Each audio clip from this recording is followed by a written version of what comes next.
A very warm welcome to all the aspirant of library and information science. सभी विद्यार्थियों का स्वागत है जो भी लाइब्रेरी साइंस से BLS, CLS, MLS कर चुके हैं, या आप में से कई सारे स्टूडेंट हैं जो कॉम्पिटिटिव एग्जाम की तैयारी कर रहे हैं। तो स्टूडेंट, आप सभी से रिक्वेस्ट है, अगर आप चैनल पर नए हैं तो चैनल को सब्सक्राइब कर लें, वीडियो को लाइक कर दें और अपने दोस्तों में भी शेयर कर दें ताकि उन तक भी लेक्चर का जो नोटिफिकेशन है वो आप तक पहुँच सके। तो स्टूडेंट, इस वीडियो में हम कवर करने वाले हैं MLI 102 का अगला लेक्चर, जिसमें हम क्वेश्चन प्लस आंसर उसका यहाँ पे डिस्कस कर रहे हैं। तो ये अगला हमारा यूनिट्स है जिसमें द वेरी इंपॉर्टेंट क्वेश्चन जो कि human resource planning and development से आता है। तो अगर आपको लिस्ट ऑफ जो क्वेश्चन हमने प्रोवाइड किया था उसमें अगर क्वेश्चन नंबर आप 10, 13 एंड 14 क्वेश्चन नंबर देखें तो इसी यूनिट से लिया गया है। तो एक यूनिट से 3 क्वेश्चन इज़ वेरी इंप्रेसिव, तो इसीलिए इस यूनिट को हमें कवर कराना था, बिकॉज इसमें 3-3, 4-4 क्वेश्चन और अलग जो शॉर्ट नोट अगर ले ले तो उसमें से भी 2 क्वेश्चन तो आते ही हैं, 1-2 क्वेश्चन उसमें भी देखने को आपको मिलता ही है। तो चलिए स्टार्ट करते हैं human resource planning and development.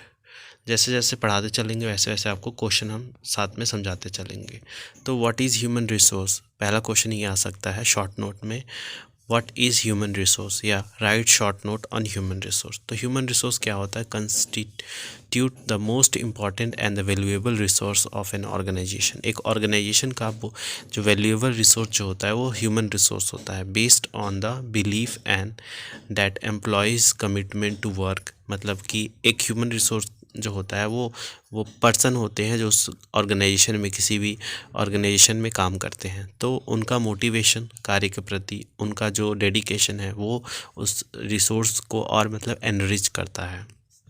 Such commitment can be ensure only if action toward personal और undertaken within the highest degree of integrity and respect. मतलब कि वो तब बना रहता है जब उनके उन रिसोर्सेस जो ह्यूमन रिसोर्स है उनको मतलब अच्छे से हम वैल्यू करें और उनको मतलब एक इम्पॉर्टेंट पर्सन हम समझे इन ऑर्गेनाइजेशन में।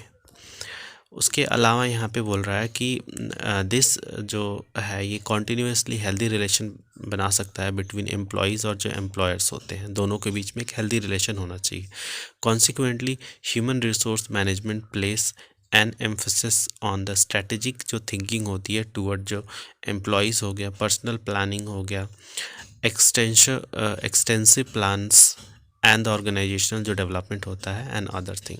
तो वो ह्यूमन रिसोर्स में आता है। तो आई होप आपको ह्यूमन रिसोर्स आप समझ में आया होगा। ह्यूमन रिसोर्स वही होता है जो एक्सपर्टीज़ होती है। लाइक अगर कोई टीचर है, अगर मैं एज अ टीचर आपको टीच कर रहा हूँ तो मैं एक ह्यूमन रिसोर्स का काम कर रहा हूँ, because I am not giving something जो कि रॉ फॉर्म में है। मैं इस आपको एक क्वालिटी दे रहा हूँ, एक मतलब ऐसी चीज़ें दे रहा हूँ जो मतलब आप फील नहीं कर सकते, बट वो आपके आप तक पहुँच रही है। वो उसको बोलते हैं एजुकेशन, उसको बोलते हैं नॉलेज, ज्ञान। ज्ञान का आदान प्रदान करना एक ह्यूमन रिसोर्स का कार्य होता है, या किसी भी तरीके से चीज़ों का मतलब हैंडल करना वो ह्यूमन रिसोर्स कार्य होता है। उसके अलावा यहाँ पे है human resource management, very important question आता है, what is human resource management, या फिर व्हाट कैन बी द यहाँ पे देखिए द माइक्रो अप्रोच हो गया या मैक्रो अप्रोच हो गया। हाँ, इससे भी क्वेश्चन आता है, micro and macro approach of human resource की बात करें तो इससे भी क्वेश्चन आते हैं। उसके अलावा the very important thing, job analysis, job description and job specification. तो इन तीनों को मैं अच्छे से डिस्कस करूँगा क्योंकि डिफ्रेंशिएशन लॉन्ग क्वेश्चन या शॉर्ट क्वेश्चन में भी आते हैं। तो सबसे पहले ह्यूमन रिसोर्स जो होता है इसको हम देख लेते हैं मैनेजमेंट का। ह्यूमन रिसोर्स मैनेजमेंट क्या होता है? Expression such as personal human resource management, industrial relation हो गया, employees development, are used by different writers to describe units development और ग्रुप जो होता है जो कनेक्टेड होते हैं with people and organization. The term through to many जो पीपल होते हैं स्टिल प्रेफर इंस्टेड ऑफ जो मैनेजमेंट होता है। The more modern and the accepted जो एक्सप्रेशन है यहाँ पे वो होता है ह्यूमन रिसोर्स मैनेजमेंट करना। तो एक फॉर्मल डेफिनेशन की मैनेजमेंट से समझ में आता है कि जो ह्यूमन है ऑर्गेनाइजेशन में, अगर लाइब्रेरी की बात करें तो डिफरेंट लेवल ऑफ जो लेवल है ऑर्गेनाइजेशन के, जो लाइब्रेरी है उसमें डिफरेंट लेवल में जो हमारे जो स्टाफ कार्य करते हैं उनको हम ह्यूमन रिसोर्स बोल रहे हैं। तो उनको मैनेज करना, उनको मतलब किस पोस्ट पे किसको पोस्टिंग मतलब लगाना है, किसी को अगर जॉब रोटेशन की ज़रूरत अगर आपको महसूस हो रही है एज अ लाइब्रेरियन, तो उसको करना है, एचआर का अपॉइंटमेंट करना है, बहुत सारी जो कार्य होता है ह्यूमन रिसोर्स मैनेजमेंट में ही आते हैं।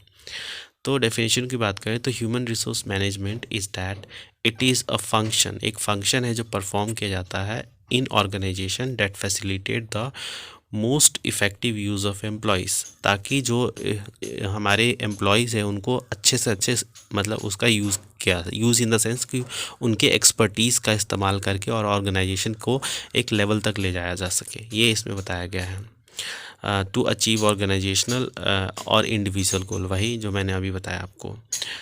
HRM जो होता है human resource management comprises a number of जो एक्टिविटी होती है लाइक इक्वल एम्प्लॉयज़ अपॉर्चुनिटी, हर किसी को एक इक्वल अपॉर्चुनिटी मिले, task analysis, human resource planning, employees recruitment, selection and orientation हो गया, component and the benefit, safety and health हो गया, labour relation, discipline control, evaluation of personal function, उसके अलावा work scheduling, quality of work, ये सब इसी के अंदर आते हैं। उसके अलावा 3 एस्पेक्ट है ह्यूमन रिसोर्स मैनेजमेंट का, they are usually stated as being functioned fundamental to thinking to this thinking, they are like यहाँ पे होता है एक्शन ओरिएंटेशन, एक्शन को इंडिविजुअल ओरिएंटेशन, फ्यूचर ओरिएंटेशन, कि जो इंडिविजुअल है उसका एक्शन जो है वो कैसा है, वो एक्शन ओरिएंटेड है नहीं है, इंडिविजुअल ओरिएंटेड है, like whenever possible HRM जो होता है वो ट्रीट करता है each employees as an individual.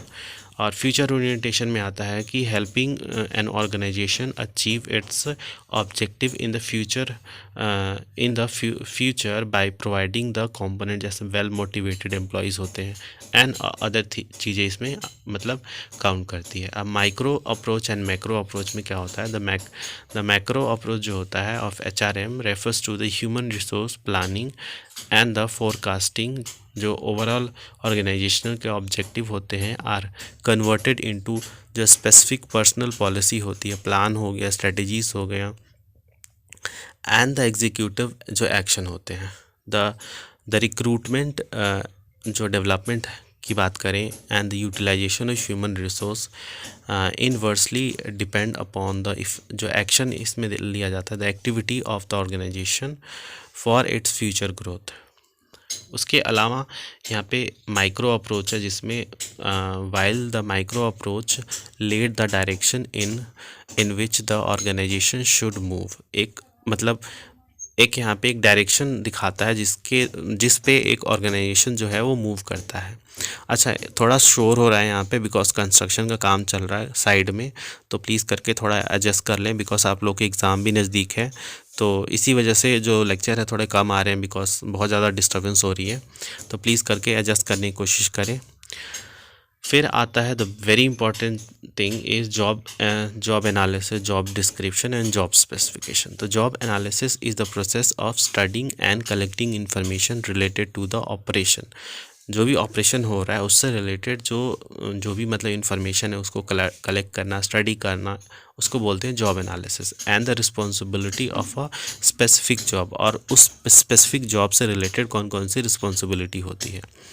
it is fundamental to the it is a fundamental to the perception of job specification, ये फंडामेंटल है जो कि जॉब स्पेसिफिकेशन के परसेप्शन पे एंड डिस्क्रिप्शन पे देखने को मिलता है। जॉब जो डिस्क्रिप्शन की बात करें तो job description is a factual statement, एक फैक्चुअल स्टेटमेंट है of the duties and the responsibility of the specific जो जॉब होते हैं। This usually include job identification, job summary हो गया, duty to be performed, achieved result, reporting जो supervisory function होता है, combination, correlation and relationship and many other thing इसमें आ जाते हैं। When job description describe the job specification describe the desired जो एट्रीब्यूट्स होता है of a person doing the job. Job specification में क्या होता है, information inputs of the position हो गया, मेंटल प्रोसेस हो गया, required work output, relationship with other person, job context, other job characteristic, job specification should be used as a guideline, एक तरह से ये गाइडलाइन की तरह यूज़ होता है to the knowledge, skill and the aptitude require, यहाँ पे ज़रूरत पड़ती है ताकि किसी स्पेसिफिक जॉब को परफॉर्म किया जा सके। Job analysis, job description and job specification together form the basis of recruitment, selection and the placement of a person in the organization. तो इन तीनों की ज़रूरत पड़ती है जब किसी भी पर्सन को एक लाइब्रेरी में या किसी भी ऑर्गेनाइजेशन में अगर प्लेस कराना है, तो इन तीनों को काउंट करके तभी उसको प्लेसमेंट दिलाया जाता है। तो आई होप आपको यहाँ तक आपको सारा जो इन्फॉर्मेशन हमारे द्वारा प्रोवाइड किया गया है वो समझ में आया होगा। तो आगे देखते हैं, जो माइक्रो एंड मैक्रो जो है ये आप कर लेना, और फिर जो job what is human resource planning, इस तरीके के क्वेश्चन आते हैं तो ये हम नेक्स्ट लेक्चर में हम कवर करेंगे। तो मिलते हैं आप सभी से नेक्स्ट लेक्चर में, तब तक के लिए धन्यवाद।